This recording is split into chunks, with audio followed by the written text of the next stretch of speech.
अकबर बीरबल की कहानी। सारा जग बेईमान। बादशाह अकबर और बीरबल हमेशा की ही तरह एक दिन बैठकर अपनी प्रजा के बारे में बात कर रहे थे।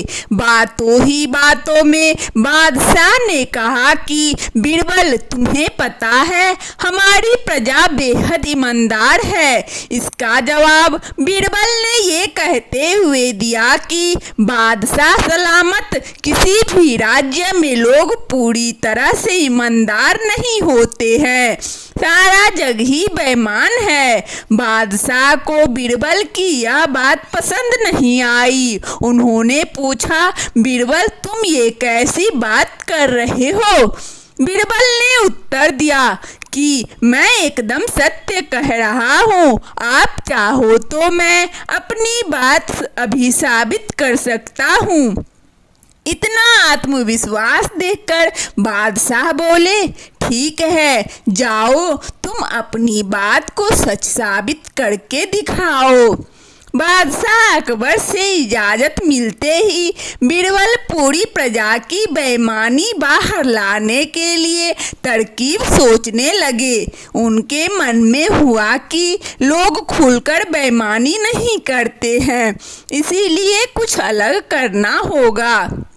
यह सोचते ही उन्होंने पूरे राज्य में यह ऐलान कर दिया कि बादशाह एक बड़ा सा भोज करना चाह रहे हैं।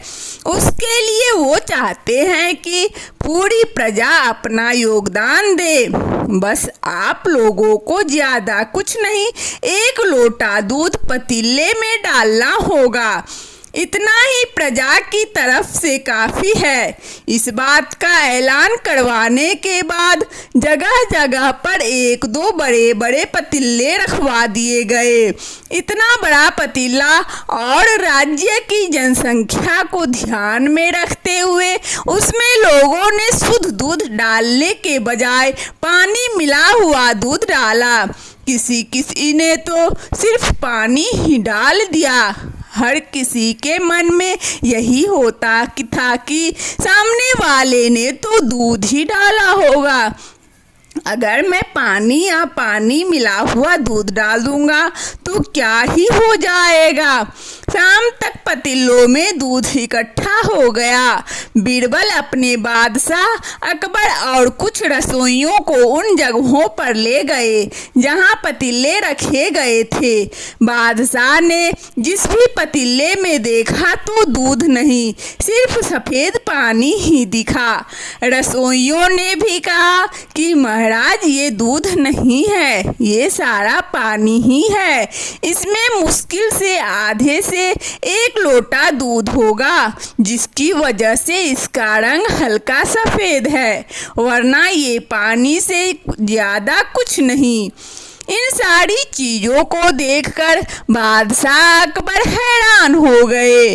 उनके मन में हुआ कि मैं तो सबको ईमानदार समझता था, लेकिन बीरबल की ही बात सच निकली। उन्होंने बीरबल को कहा कि तुम ठीक ही कहते थे, मुझे हकीकत समझ आ गई है।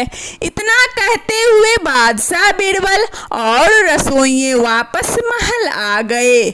कहानी से सीख, किसी पर भी अंधा भरोसा नहीं करना चाहिए। मौका मिलने पर लोग बेईमानी करने से चूकते नहीं हैं।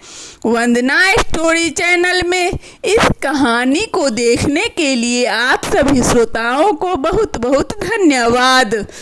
यदि हमारा कहानी अच्छा लगे तो कृपया लाइक और सब्सक्राइब अवश्य करें, ताकि नोटिफिकेशन सबसे पहले आपको मिले। धन्यवाद।